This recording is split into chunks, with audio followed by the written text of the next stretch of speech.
संत Kabir Nagar Khalilabad 62 Lok Sabha seat से सपा प्रत्याशी लक्ष्मीकांत उर्फ पप्पू निषाद ने भाजपा प्रत्याशी अपने निकटतम प्रतिद्वंद्वी प्रवीण निषाद को 52,170 वोटों से पराजित किया। खलीलाबाद लोकसभा सीट को जीतने के लिए पूरे जिले में सभी जानी मानी हस्तियां लगी हुई थीं, किंतु सभी के प्रयास विफल हो गए। पूरे चुनाव प्रचार के दौरान सांसद प्रवीण निषाद, उनके पिता संजय निषाद द्वारा सिर्फ मोदी का ही गुणगान किया गया। स्थानीय विकास के मुद्दों पर और नाराज मतदाताओं को नजरअंदाज करना ही हार का कारण बना। बताया जा रहा है कि चौरसिया बिरादरी के नेता कृष्ण चौरसिया की अगुवाई में धर्मेंद्र चौरसिया ने चुनाव से महज कुछ दिन पहले ही व्यक्तिगत कारणवश अपनी समाज का समर्थन समाजवादी पार्टी को दे दिया था। वहीं नाई समाज के नेता दूधनाथ शर्मा के ऊपर प्राणघातक हमले के कारण नाई समाज ने भी पप्पू निषाद का समर्थन किया। किसी भी नाराज समाज को मनाने में विफल रहे। इसके बावजूद भी संजय निषाद, प्रवीण निषाद ओवर कॉन्फिडेंट बने रहे कि मोदी जी के नाम पर जीत जाएंगे, किंतु व्यक्तिगत छवि इस प्रकार धूमिल हुई कि प्रत्याशी न बदले जाने के कारण कई पुराने भाजपाइयों ने नोटा पर वोट करके अपनी नाराजगी जाहिर की।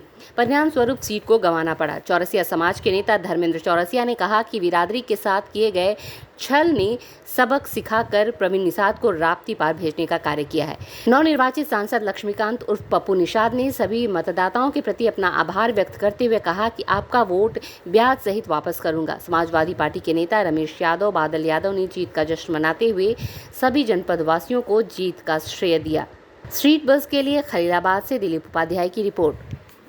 जी, जैसा कि पूरा जिला जानता है कि आप चौरसिया समाज के नेता हैं, कृष्णा चौरसिया जी आपके अग्रज हैं। आपने चुनाव के कुछ समय पहले ही समाजवादी पार्टी का समर्थन किया और जैसा कि आपका समाज कहता है कि 1 लाख से लेकर 1.5 लाख तक का वोट है आपके समाज का और लगभग में 1 लाख के वोटों से जीतने का दावा समाजवादी पार्टी कर रही है, तो आप क्या कहना चाहते हैं कि इसमें सबसे ज़्यादा किसका योगदान है? जो चुनाव जीते हैं सबसे ज़्यादा किसका योगदान मानते हैं? महोदय, सबसे ज़्यादा चौरसिया समाज का, क्योंकि चौरसिया समाज का जो भी बूथ था आप बूथ भी देख लीजिए, एक वोट घर से और बाहर से, जो बाहर से आने वाले थे उनको भी बुलाया गया, जो अदर जिले में रहते थे उनको भी बुलाया गया, सबको बुला के एक वोट समाजवादी पार्टी को दिलाने का काम हम लोग किए हैं। और चौरसिया अहम पूरा खुल के चला है। चौरसिया कहीं कहीं दबा नहीं है। पूरा चौरसिया समाज, नौजवान टोली बना के चल रहे थे, बड़े बुजुर्ग टोली बना के चल रहे थे, वो कहीं दबे और कहीं झुके नहीं, एक मुश्त होकर उन्होंने वोट करने का काम किया। तो क्या माना जाए कि लोकसभा चुनाव में आपके समाज ने पप्पू निषाद का समर्थन करके उनको जीत हासिल कराया है, तो क्या माना जाए कि आगे आने वाले विधानसभा में भी आप समाजवादी पार्टी का ही समर्थन करेंगे? उस समय तो समय बताएगा माननीय, क्योंकि हमारे समाज का जहां सम्मान रहेगा, मैंने आपसे इसके पहले ही बताया, जहां हमारे समाज का सम्मान रहेगा हम लोग उसी दल में रहेंगे, उसी दल को मतदान करेंगे। तो आज आप क्या संदेश देना चाहते हैं?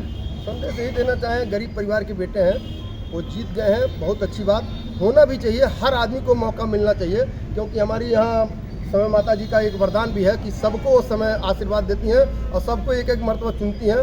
जो जैसा समाज और देवतुल जनता के साथ करता है उसको वैसा तुरंत फल देती। तो वर्तमान सांसद जो निर्वाचित हुए हैं उनसे आप क्या उम्मीदें रखते हैं और आपको क्या लगता है कि वो कहां तक खरे उतरेंगे? देखिए भाई, हम लोग किसी कंडीशन पे उनसे जुटे नहीं हैं और ना किसी कंडीशन पे भारतीय जनता पार्टी जुटे थे। आज ऐसा समय आ गया तब कृष्णा चौरसिया ने चुनाव लड़ा। पहली बात